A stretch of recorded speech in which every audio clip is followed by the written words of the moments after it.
Coming up on the newsfeed, who was first in line to replace three-year Virginia Tech quarterback Logan Thomas? And a $42 million project will soon be home to several classrooms on Virginia Tech's campus. Those stories and more coming up next.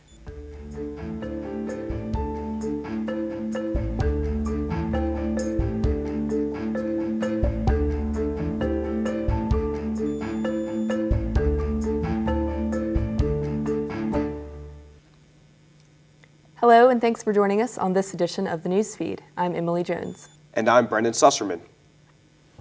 There are many different student volunteer groups on campus that take it upon themselves to help out in the community. One student group, however, has made it their goal to help out a community on a greater scale. Students Helping Honduras is a student organization whose goal is to help organize and build schools throughout Honduras.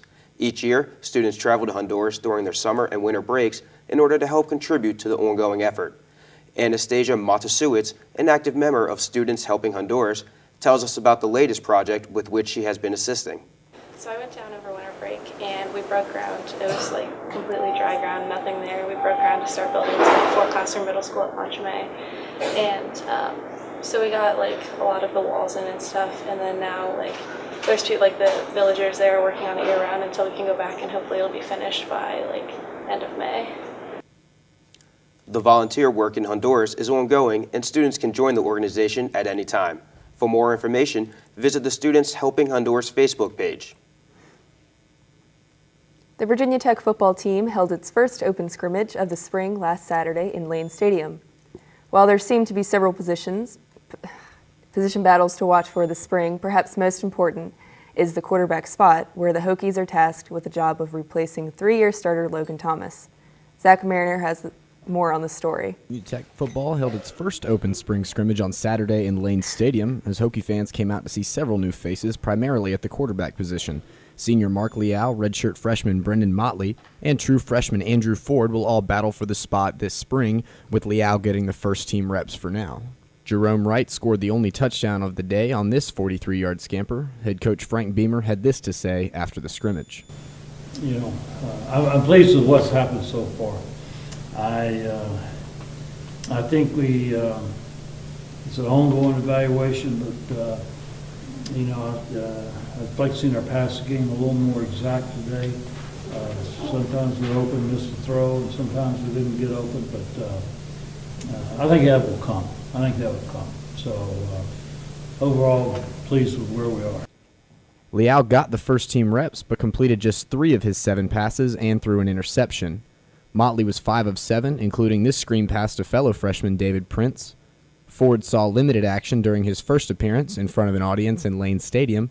Quarterbacks coach and offensive coordinator Scott Leffler had this to say afterward about Ford. I watched him on his first rep, typical freshman rep. He had just a simple curl clear flat combination, catches the ball. His eyes were about as big as they can get, and should have ripped the curl, and got to find out how fast college football was.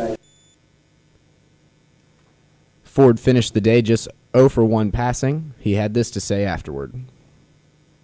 It's a great experience. So you can't replicate game like reps, and really that was what he told me to get out of the way today. Just do what you do. Have fun with it. It's always the first day is always the toughest. So just have fun with it, and make plays. The Hokies will hold their next open scrimmage this Saturday, April 12th at 3 p.m. in Lane Stadium. This has been Zach Mariner reporting with the Newsfeed. The Virginia Tech spring game will take place Saturday, April 26th at 2 p.m. in Lane Stadium. The newest scale-up classroom that opened in the university library last March is proving to be a great environment for learning.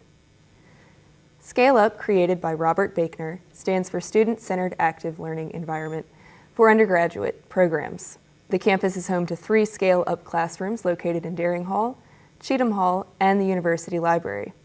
These special rooms are equipped with round tables, whiteboards, and TV monitors, which promote interaction, teamwork, and communication skills.